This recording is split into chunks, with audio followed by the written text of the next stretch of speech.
L'industrie automobile européenne traverse une période de turbulence sans précédent, marquée par des grèves, des plans de départ volontaires et des suppressions massives d'emplois.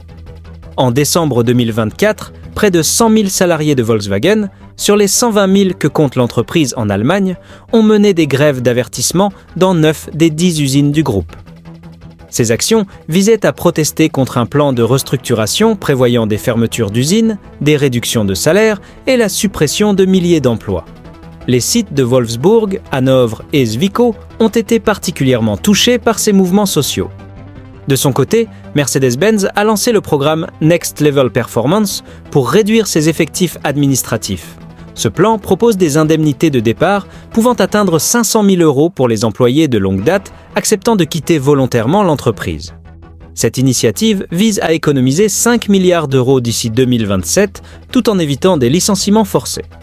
D'autres acteurs majeurs de l'industrie automobile européenne, tels que Michelin, Valeo ou Forvia, annoncent également des milliers de suppressions de postes. Les fermetures d'usines et les ruptures conventionnelles collectives deviennent monnaie courante, reflétant la profonde crise que traverse le secteur. En 2019, le marché européen des voitures neuves atteignait un record avec 15,3 millions de véhicules vendus. Cependant, la pandémie de Covid-19 a provoqué une chute drastique des ventes, tombant à moins de 10 millions en 2020. Malgré une reprise en 2023, avec un peu plus de 13 millions de voitures vendues, les chiffres restent en deçà des niveaux d'avant-crise, illustrant les défis persistants auxquels l'industrie est confrontée. Ces événements soulignent la nécessité pour l'industrie automobile européenne de s'adapter aux nouvelles réalités du marché, notamment la transition vers les véhicules électriques, la concurrence internationale accrue et les changements dans les habitudes de consommation. Pourquoi l'Europe ne parvient-elle pas à redécoller? La transition vers l'électrique mal anticipée.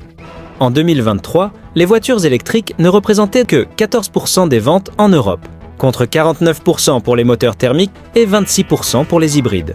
Le problème? Prix trop élevé. Une voiture électrique coûte souvent 10 000 à 20 000 € plus cher qu'un modèle thermique équivalent.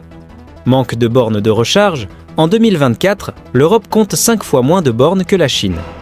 Une industrie plombée par les coûts. Coûts de production élevés. En Europe, produire une voiture coûte 30 à 40% plus cher qu'en Chine, notamment à cause du prix de l'énergie et des normes sociales. Coût de l'électricité. En moyenne, le prix du kilowatt en Europe est 3 fois supérieur à celui de la Chine ou des États-Unis. Des suppressions de postes massives. En 2024, plus de 32 000 suppressions d'emplois ont été annoncées dans l'industrie automobile européenne, notamment chez Michelin, Valeo, Foris, Walor, Continental, Schaeffler, Bosch et ZF.